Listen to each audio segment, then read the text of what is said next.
perkenalkan, kami dari kelompok 1, saya sendiri Novel Muzaki. Saya Lita Agustin. Dan saya Muhammad Rizik.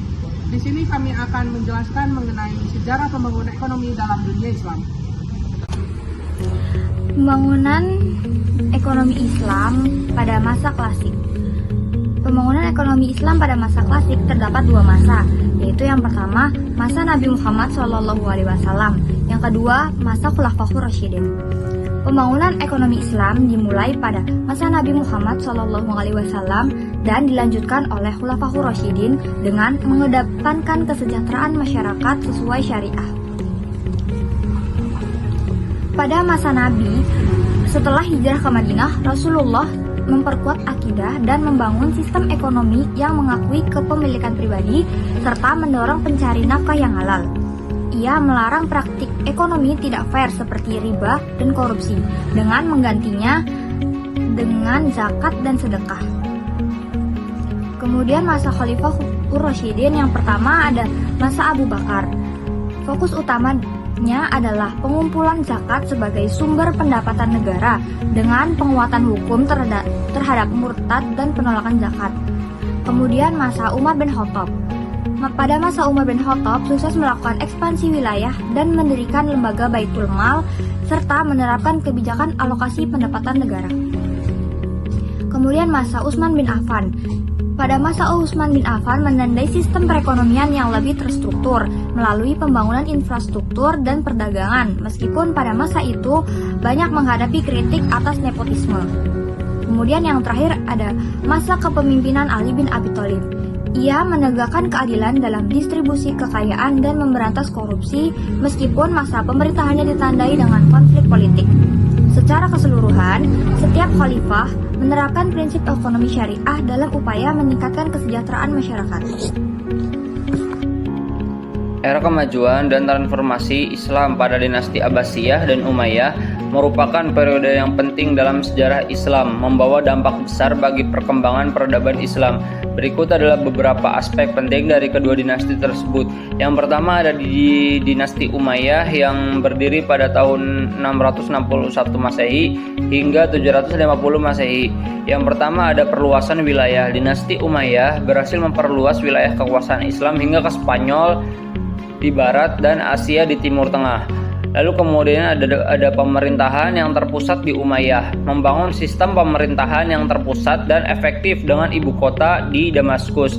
Lalu kemudian ada perkembangan infrastruktur, mereka membangun jalan, jembatan, dan sistem irigasi yang memajukan ekonomi dan perdagangan. Lalu kemudian ada kebudayaan. Umayyah juga mempromosikan kesenian dan arsitektur Islam dengan contoh seperti Umayyah di Damaskus. Lalu kemudian ada dinasti Abbasiyah yang berdiri pada sekitar tahun 750 Masehi sampai 1258 Masehi. Lalu kemudian ada kemajuan ekonomi pengetahuan di dinasti Abbasiyah, dikenal sebagai era keemasan bagi ilmu pengetahuan dan filsafat. Mereka mendirikan Bait Al-Hikmah atau di Baghdad yang menjadi pusat penerjemahan dan penelitian ilmiah. Lalu ada pengembangan filsafat. Lalu ada pengembangan filsafat secara umum yang filsafat ilmu yang berkontribusi pada matematika, astronomi, dan kedokteran dan filsafat. Lalu kemudian ada perdagangan dan ekonomi. Abbasiyah memperluas jaringan perdagangan yang luas menghubungkan Asia, Eropa hingga Afrika. Jadi pada dinasti Abbasiyah itu hampir menyeluruh hingga ke sektor seluruh dunia.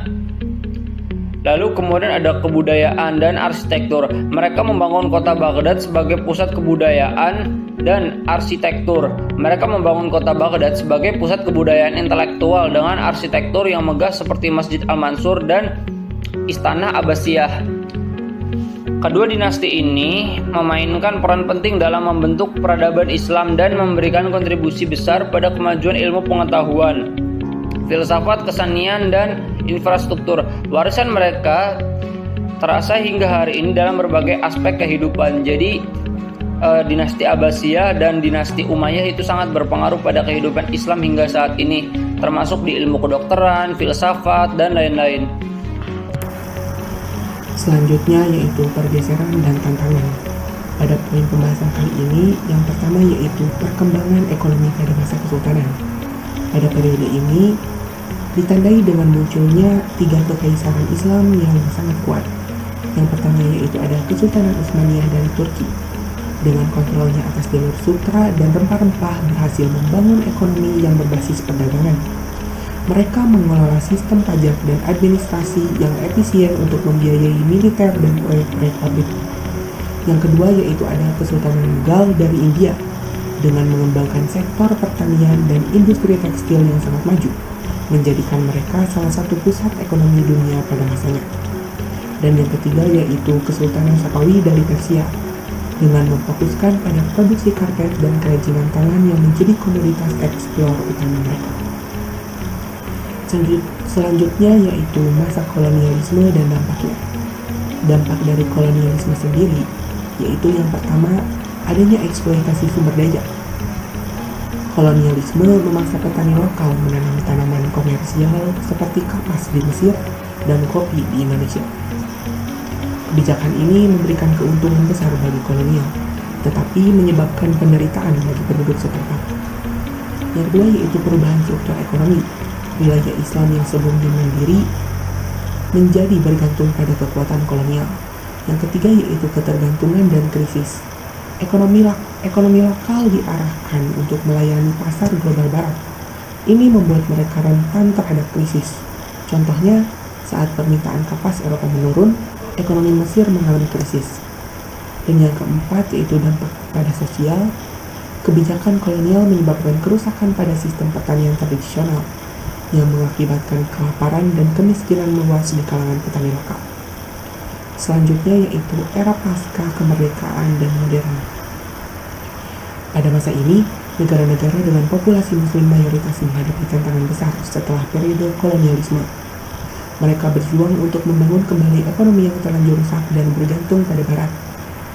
Tantangan pada ekonomi di era modern yaitu yang pertama ada ketimpangan dan kemiskinan. Yang kedua ketergantungan pada komoditas. Yang ketiga korupsi dan tata kelola yang buruk. Di balik tantangan, tentunya ada peluang. Yang pertama yaitu kebangkitan pada ekonomi syariah, yang kedua populasi muda sebagai mesin pertumbuhan, dan yang terakhir hubungan perdagangan intra-Islam. Sekian penjelasan dari kami.